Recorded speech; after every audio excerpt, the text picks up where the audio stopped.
Samuel Wright looked out the window of Galactic Council Station Omega. Earth looked small from here, a blue marble hanging in the blackness of space.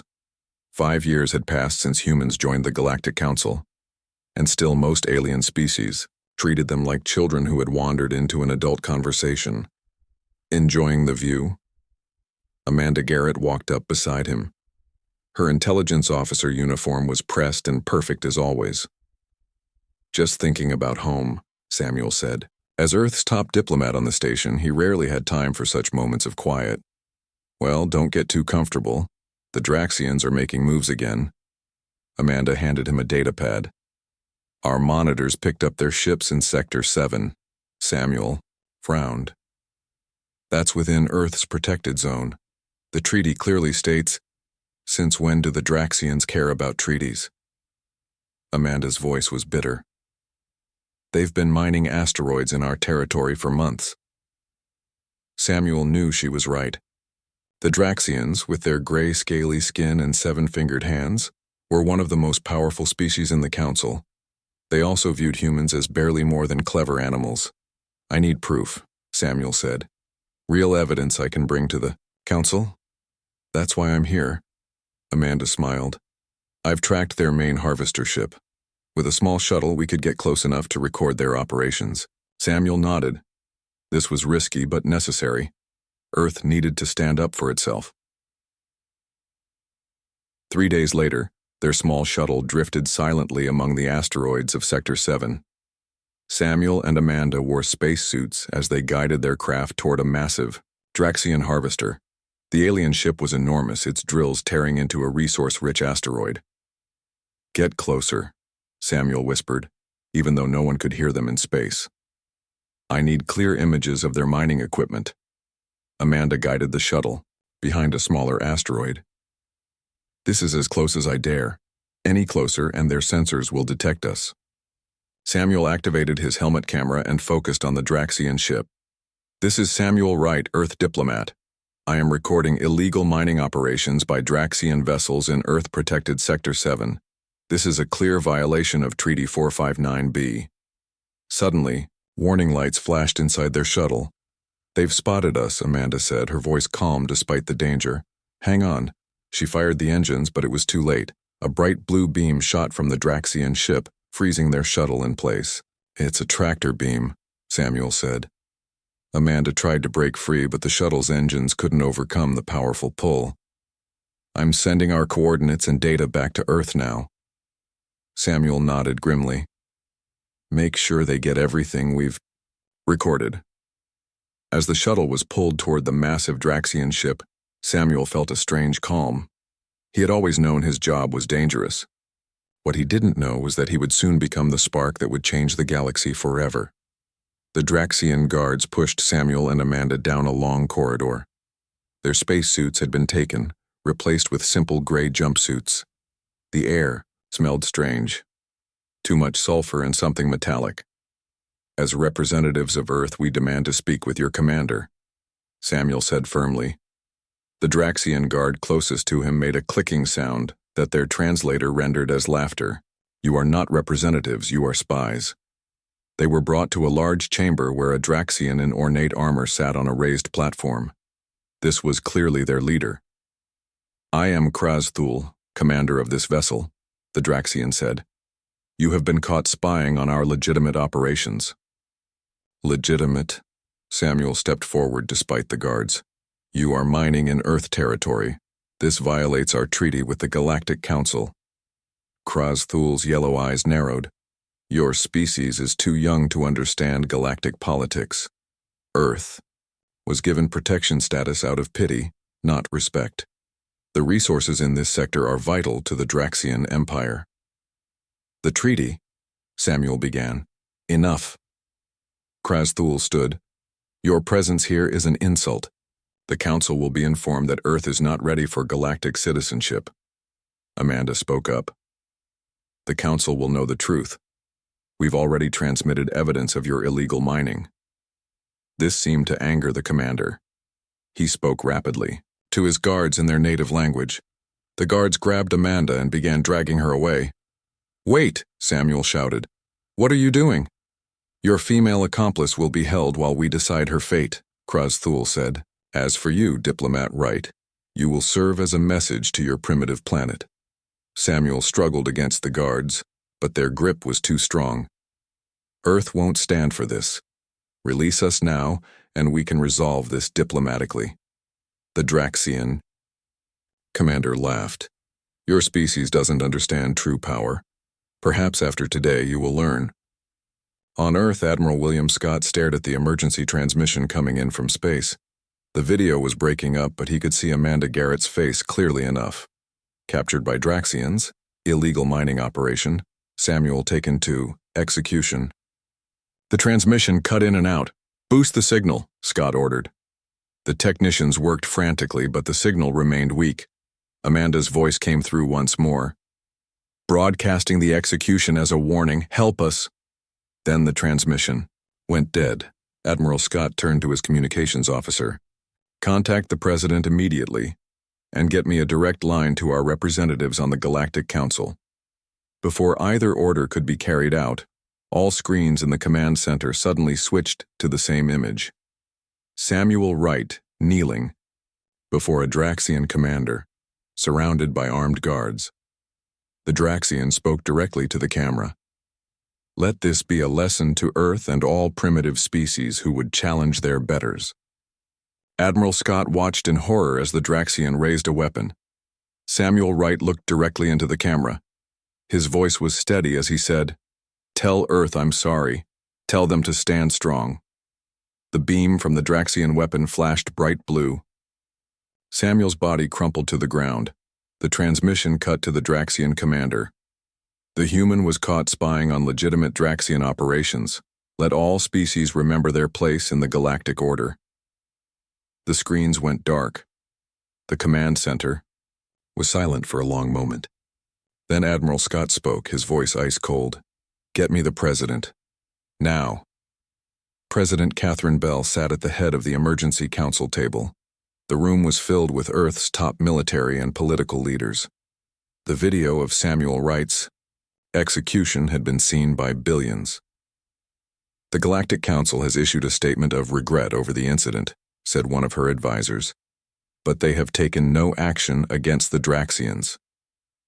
And Amanda Garrett, the president asked. No word. Likely still being held. General Daniel Hayes spoke up. Madam President, the people are demanding action. Samuel Wright was executed while on a diplomatic mission. President Bell nodded slowly. For 5 years, we've played by their rules. We've hidden our true capabilities. We've acted weaker than we are to gain their trust. She stood up and looked around the table. They killed one of ours. One human. They thought we would accept a statement of regret and move on. Her voice was calm but filled with steel. They don't understand humans at all. What are your orders, Madam President? Admiral Scott asked. Activate Project Prometheus, she said. Alert all off-world colonies. Recall all deep space personnel except critical intelligence positions. The room fell silent. Project Prometheus had been developed in secret for years. A military response plan that far exceeded anything the Galactic Council believed humans capable of. Are you certain? General Hayes asked. This means total war. They killed one human, President Bell said. We will show them exactly what that means. The video of Samuel Wright's execution played on screens across Earth. People watched in horror as the Draxian weapon fired and Samuel fell. Many cried. Others grew angry. In every city, crowds gathered in streets and parks. They held pictures of Samuel and demanded justice. In New York, at United Earth Government headquarters, President Catherine Bell prepared to address the world. Her aides rushed around her offering last-minute advice and updates. The Draxians have issued a statement, one aide said. They call it an unfortunate but necessary action against an intruder. President Bell's face hardened. And the Galactic Council? Still no real response, just words of regret. She nodded and straightened her jacket. It's time. The cameras turned on, broadcasting her image to every corner of Earth and its colonies. President Bell looked directly into the camera. Her eyes showed both sadness and determination. People of Earth, today we mourn Samuel Wright, a dedicated diplomat who served humanity with honor. He was executed by the Draxian Empire while investigating their illegal activities in our territory. She paused, letting the words sink in. For 5 years we have played the role assigned to us by the Galactic Council. We have acted small. We have hidden our strength. We have been patient while being treated as lesser beings. Her voice grew stronger. That ends today. The execution of Samuel Wright will not go unanswered. Humanity will not be silenced. We will not cower. We will not beg for respect. Across Earth, people stopped to listen.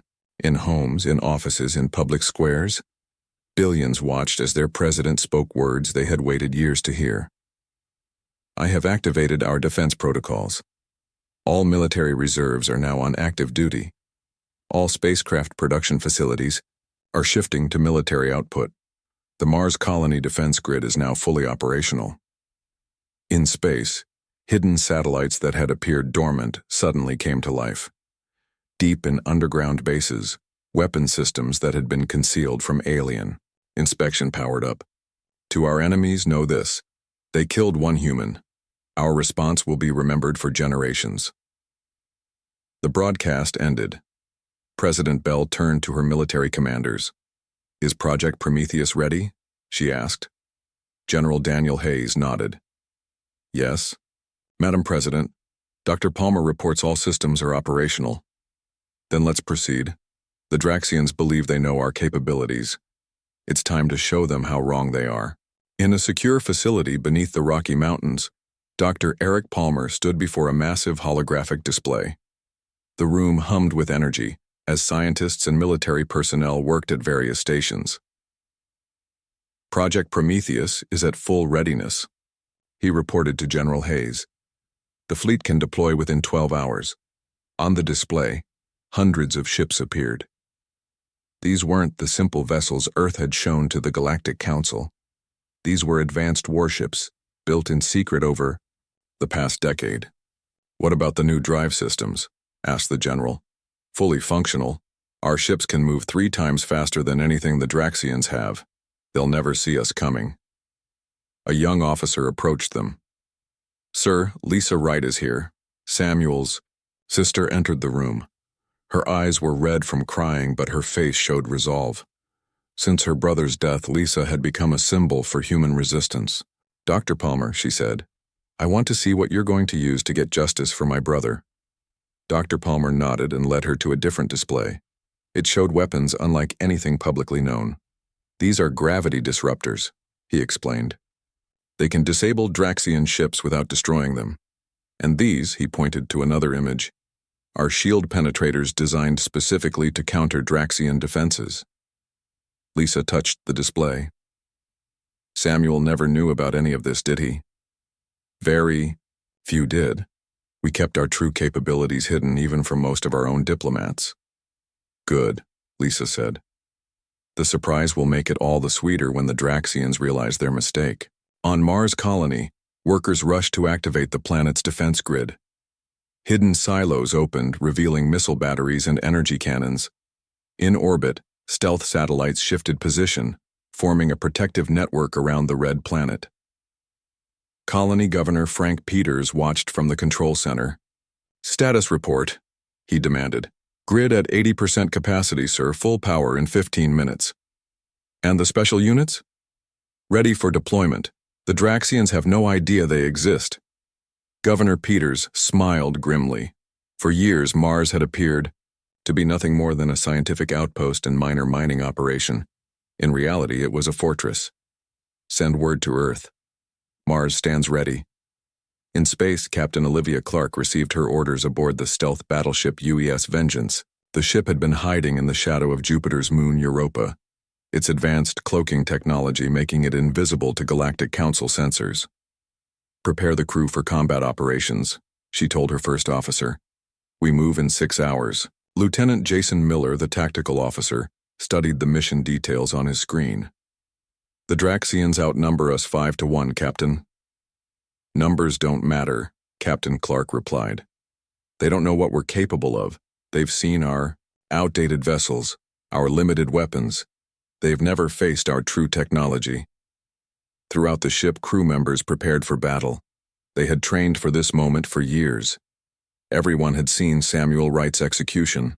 Everyone wanted justice. Captain Clark addressed the crew through the ship's communication system. Today we reveal ourselves. Today we show the galaxy what happens when you kill a human diplomat.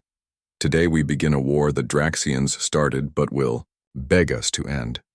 In the Galactic Council chambers, alien representatives argued about the growing crisis. Most had dismissed Earth's declarations as empty threats.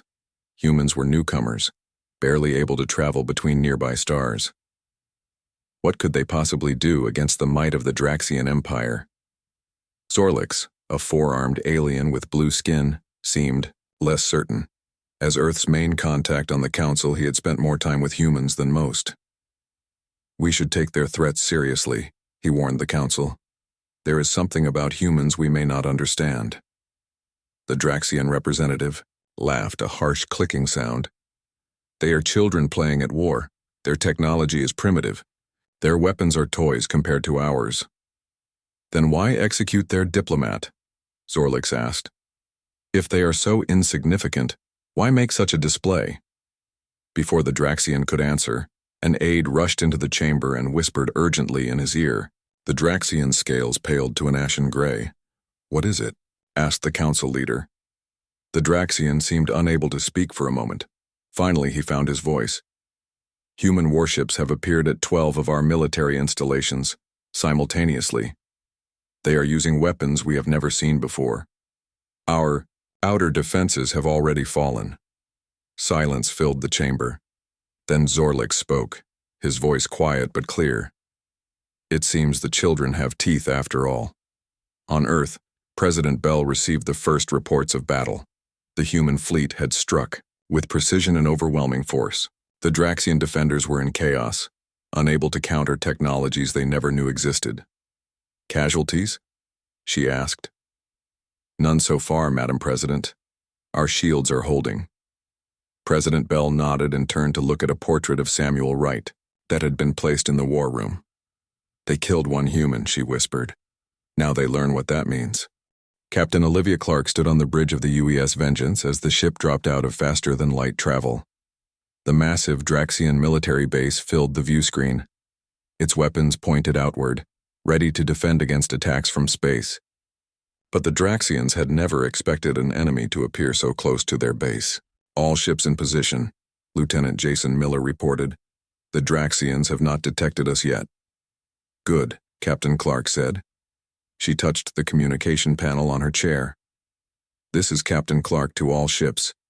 Remember why we're here? They killed one of ours. Now we show them what that means. She nodded to Lieutenant Miller. Begin the attack. At once, the human fleet dropped their cloaking shields. 12 ships appeared around the Draxian base, each targeting a different section. Fire gravity disruptors, Captain Clark ordered. The new weapons shot out from the human ships. They didn't damage the Draxian base. Instead, they created small areas where gravity stopped working. Inside these areas, Draxian weapons and defense systems floated uselessly. Alarms blared on the Draxian base. Confused voices shouted over their communication systems. What's happening? Human ships. Where did they come from? Weapons are not responding. Captain Clark watched calmly. Now target their communication array. The Vengeance fired again. This time, a bright blue beam hit the tall tower on the base. The tower exploded in a shower of metal and sparks. Communications disabled, Lieutenant Miller reported. They can't call for help. Across the Draxian space, the same scene played out at 11 other military bases. Human ships appeared from nowhere. Earth weapons far more advanced than anything the Draxians thought possible quickly disabled the enemy defenses. On the UES Vengeance, the ship's AI coordinator came online. Her name was Zara, and she controlled the complex cyber attacks against Draxian systems. Captain, I am ready to begin the second phase. Zara's voice was calm and clear. Proceed, Zara, Captain Clark ordered. Zara sent invisible signals into the Draxian base's computers. In seconds, she broke through their security. Lights flickered on the base as Zara took control of their power systems. "I have access to their main computer," Zara reported. "Downloading all data now." Lieutenant Miller looked up from his screen. "Captain, enemy ships approaching from the far side of the moon." "How many?" 27 vessels, all heavily armed." "Captain?" Clark smiled. "Right on time. Zara, are you tracking them?" "Yes, Captain. Their communication systems are active. They are coordinating their attack." "Not for long. Implement Operation Blackout." Zara sent a special code to the approaching Draxian ships. One by one, their lights went out. Their engines died. The mighty Draxian fleet drifted helplessly in space. "Draxian fleet neutralized," Zara reported. "No weapons fired, no casualties." Captain Clark nodded in satisfaction. "Good. We want them alive to tell others what happened here." Commander Gregory Powell led his Special Forces team through the dark corridors of the Draxian base. Their advanced suits made them nearly invisible. "Remember, we're here for intelligence," he told his team over their secure communication system. "Get to the command center, extract all data, and capture the base commander." The team moved silently past confused Draxian soldiers. Most of the aliens were too busy trying to restore power to notice the humans slipping by. They reached the command center quickly. Inside, Draxian officers argued loudly. In the center stood a large Draxian wearing ornate armor, clearly the base commander. Commander Powell gave the signal.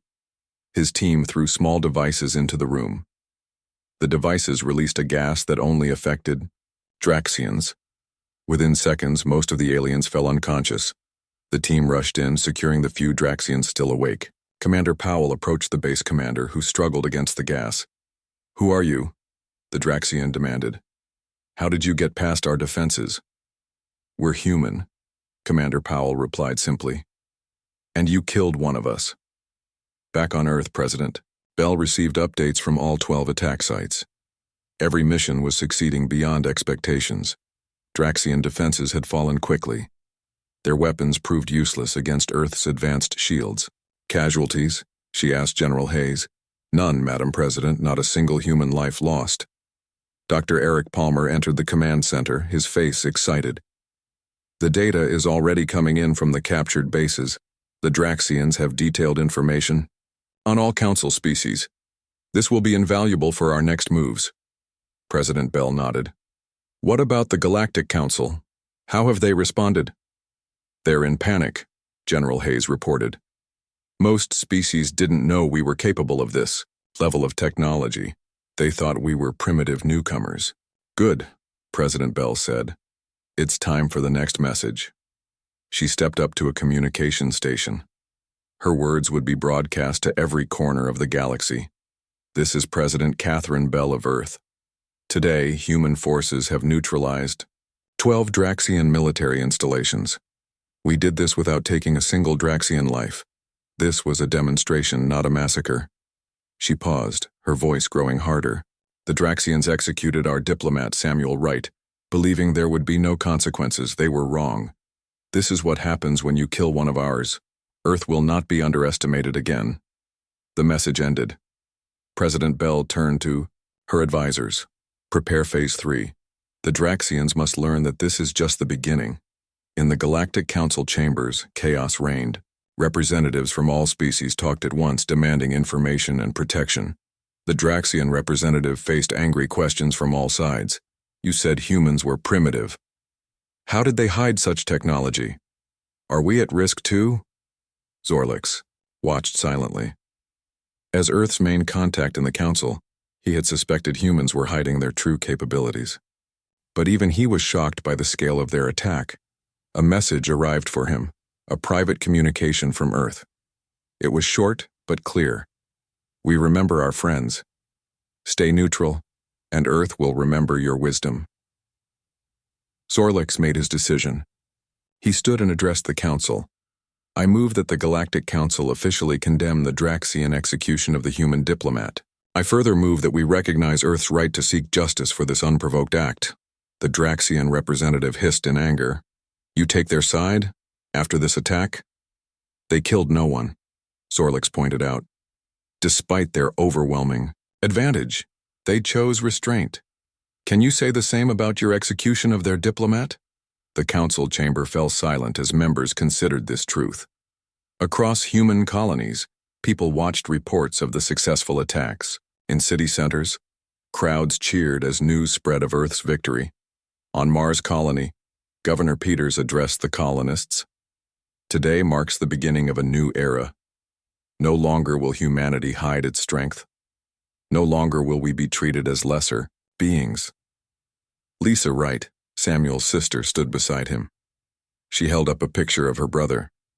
They thought killing one human would teach us to know our place, she told the crowd. Instead, it taught them to fear us. My brother's death will not be forgotten, and neither will Earth's response. The crowd roared its approval. Throughout the galaxy, the message spread quickly. Humans were not the simple, primitive species everyone thought. They were a force to be feared, and they had only just begun. 1 week after the attacks on the Draxian bases, the galaxy was in turmoil. Species that once looked down on humans now watched Earth with fear. Ships changed course to avoid human space. Trade with Earth stopped almost completely. Ambassador. Nicole Foster arrived at the neutral space station where emergency talks would be held. As Earth's new representative, she replaced Samuel Wright. She wore a simple black uniform with a single pin, a small image of Earth. Alien representatives lined the halls as she walked by. Some stepped back, afraid to be too close. Others watched, with new respect. These aliens never respected us, said Admiral William Scott, who walked beside her. Now they fear us, that's a start. Ambassador Foster nodded. Fear is not our goal, Admiral, but it will do for now. They entered the large meeting chamber. Representatives from all 12 major galactic species sat around a circular table. The Draxian chair was empty. Zorlix, the blue-skinned alien who had been Samuel's friend, approached them. Ambassador Foster, he said, his forearms moving in a traditional greeting. I deeply regret the circumstances of our meeting. As do I, she replied. Samuel was a good man. The council is ready to hear Earth's terms, Zorlix said. Many believe we should force the Draxians to surrender to you. Ambassador Foster took her seat at the table. That will be the first of our terms, yes. The head of the council, an ancient, being with skin like tree bark, called the meeting to order. We are gathered to address the conflict between Earth and the Draxian Empire, he said. Earth has demonstrated unexpected capabilities. Admiral Scott smiled at this understatement. Ambassador Foster will present Earth's terms, the council head continued. Ambassador Foster stood. All eyes turned to her. Earth's terms are simple, she said. First, all those responsible for Samuel Wright's execution must be surrendered to Earth for justice. Murmurs spread around the table. This was expected. Second, the Draxian Empire will withdraw from all territories within 5 light years of Earth space. The murmurs grew louder. This would cost the Draxians dozens of mining operations. Third, the Draxians will pay reparations for their illegal mining in our territory. Some representatives looked shocked. The cost would be enormous. Finally, Ambassador Foster said, Earth demands a seat on the Galactic Security Council with full veto powers. Now the room erupted in protest. Only the 5 oldest species held such power. Impossible, shouted one representative. Earth has been part of the galactic community for only 5 years. Ambassador Foster waited for the noise to die down. These are our terms. They are not negotiable. And if they are rejected? Asked the council head. Admiral Scott spoke for the first time. Then we continue what we started. Our attack on 12 Draxian bases was just a demonstration, a small fraction of our capability. The room fell silent. You have 48 hours to consider, Ambassador Foster said. Then she left the chamber, Admiral Scott beside her. Deep in Draxian territory, Operation Hammer was underway. Captain Olivia Clark's fleet had grown to 50 ships. They moved from system to system, disabling Draxian military infrastructure. On the bridge of the UES Vengeance, Captain Clark studied the latest reports. The Draxians are pulling back from their outer colonies, Lieutenant Miller said. They're trying to consolidate their forces. It won't help them, Captain Clark replied. Zara, show me their likely gathering points. The AI displayed a map of Draxian space. Red dots showed where their fleets were gathering.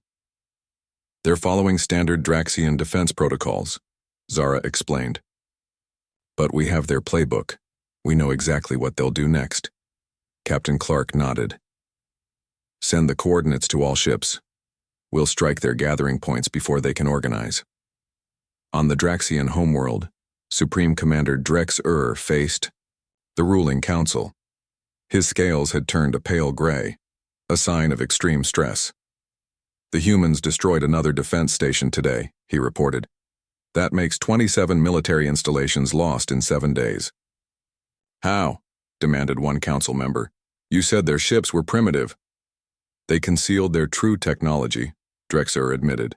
They have weapons we've never seen before, shields our beams cannot penetrate. Then surrender, shouted another council member. Before they reach our homeworld. Drexer stood straighter. I have one final plan. We have gathered our remaining fleets. 300 ships will attack Earth directly. They will not expect us to strike their homeworld. The council fell silent, considering this desperate plan.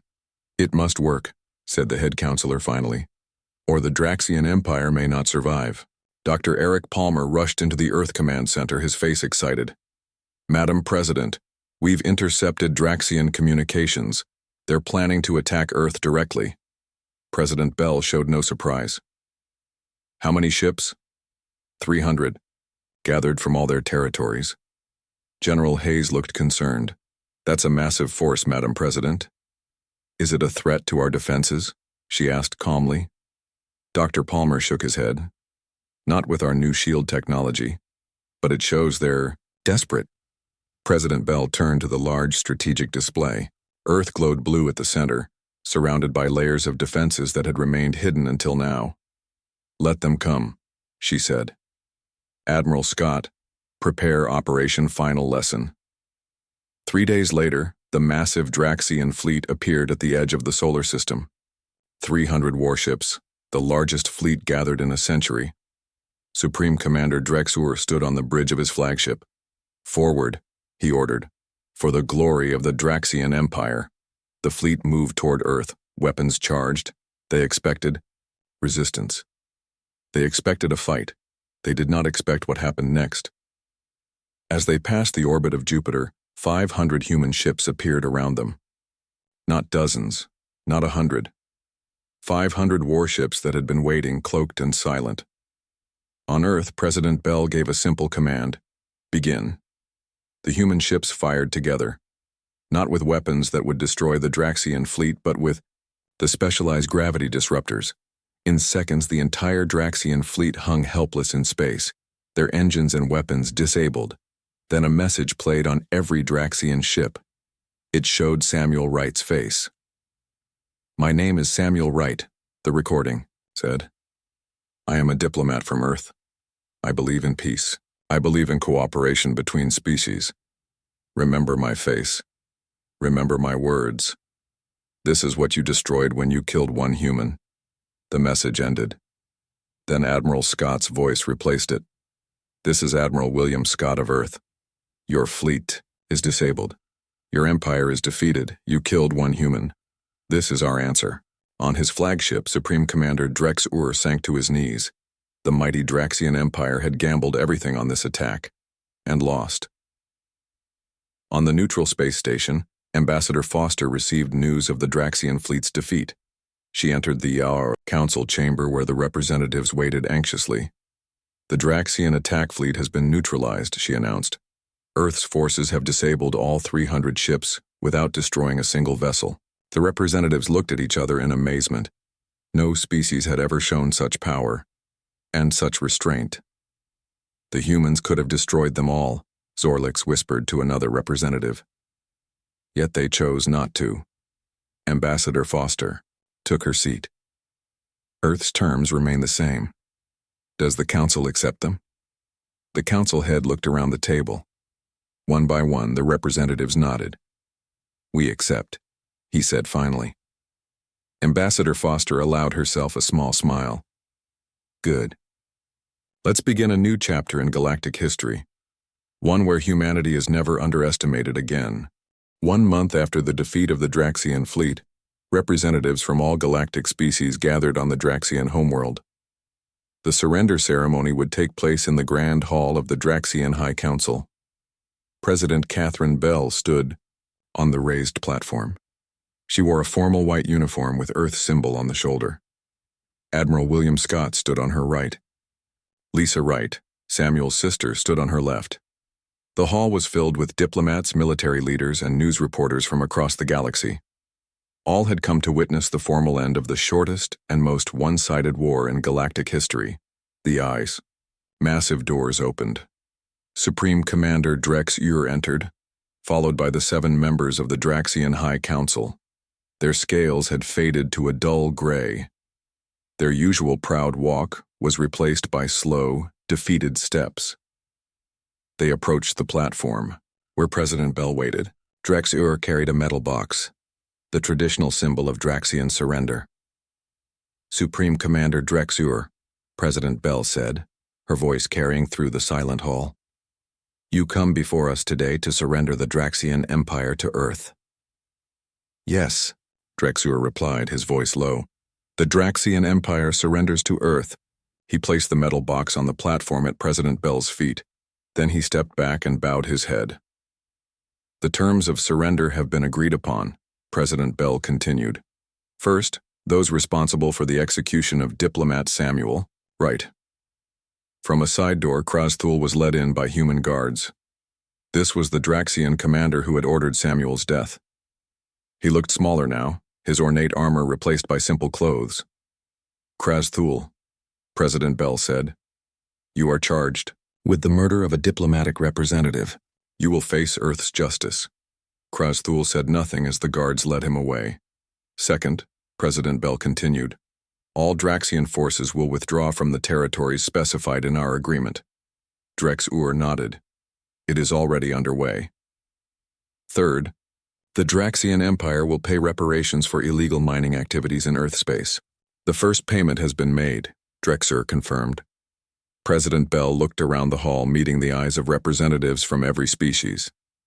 Let this be a lesson to all, she said. Earth values peace. We joined the Galactic Council hoping to learn and share with other species.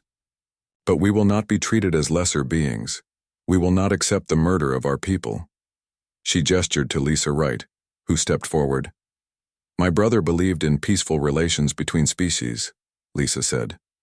His death could have led to the destruction of the Draxian Empire. Instead, it will lead to a new understanding. Lisa unrolled a document. The Samuel Wright Doctrine, she announced. These are the principles that will guide human-alien relations from this day forward. First, all species will be treated with equal respect, regardless of their technological development. Second, acts of aggression against any species will be met with united response. Third, no species may exploit the resources of another without fair compensation. The hall was silent as Lisa continued to read the doctrine. When she finished, President Bell spoke again. Earth now has a seat on the Galactic Security Council. We will use this position to ensure the Samuel Wright Doctrine is followed by all species. Zorlix, the blue-skinned alien who had supported Earth during the crisis, stepped forward. The Galactic Council accepts the Samuel Wright Doctrine, he said, and we welcome Earth's leadership. The ceremony concluded with President Bell and Drex Ur signing the formal surrender documents. As the crowd began to disperse, Dr. Eric Palmer approached the president. The new Galactic Council headquarters on Luna is ready, Madam President, he said. And there's something else you should see. 3 days later, President Bell stood in a massive underground facility beneath the lunar surface. Dr. Palmer led her past rows of strange devices unlike anything seen before. What am I looking at, Doctor? She asked. The next generation of human technology, he replied proudly. These are the weapons and defenses we didn't need to use against the Draxians. President Bell looked surprised. You mean we held back? Considerably, Dr. Palmer said. What we showed the galaxy was impressive. What we kept in reserve is, well, revolutionary. He led her to a large window overlooking an enormous hangar. Inside was a ship unlike any other. Sleek, black, and somehow hard to focus on directly. The UES Prometheus, Dr. Palmer said. Our first dimensional shift vessel. It doesn't just cloak. It partially shifts into another dimension, making it virtually undetectable and invulnerable to conventional weapons. President Bell stared at the ship. And the Draxians never stood a chance, did they? Not even close. We could have ended their civilization with a single command. President Bell nodded slowly. Then it's good we chose restraint. Our goal was never destruction. Just respect, Dr. Palmer agreed. On the newly established Galactic Council headquarters, on Luna, a special ceremony took place. At the center of the main council chamber, a memorial was unveiled. It showed Samuel Wright, looking up at the stars with hope in his eyes. Amanda Garrett, who had been rescued from Draxian captivity during the war, stood before the memorial. She had recovered from her ordeal and now served as security chief for the new council. He would have liked this, she said to Admiral Scott, who stood beside her. Not the war, but what came after. A galaxy where humans are respected. Admiral Scott nodded. Sometimes respect must be earned the hard way. Around them, representatives from dozens of species mingled peacefully. Human officers talked with alien diplomats. Earth ships protected trade routes once guarded by Draxian forces. Lisa Wright approached the memorial. She placed her hand on the plaque beneath it. They killed one human, she read aloud. They never made that mistake again. Amanda smiled sadly. Samuel never wanted to be a symbol. He just wanted to build bridges between species. And he did, Lisa said. Just not in the way anyone expected. From Earth to the furthest reaches of known space, the story spread. The story of how humans, thought to be newcomers to the galactic stage, had hidden their true strength. The story of how one diplomat's death had revealed a sleeping giant. The story of how the galaxy had learned an important lesson. They killed one human. Earth responded with total war, and the galaxy would never be the same again. In his office overlooking the new council chambers, Zorlix read reports from across the galaxy. New trade agreements, peaceful settlements of old disputes, species that once preyed on weaker neighbors now treading carefully, aware that Earth was watching. It seems humans have changed the galaxy for the better, he said to himself. Through fear at first, but now perhaps through wisdom as well. He looked out at Earth shining blue in the blackness of space. I wonder what they're still hiding from us, he whispered. I wonder what else they could do if provoked again. He hoped the galaxy would never need to find out.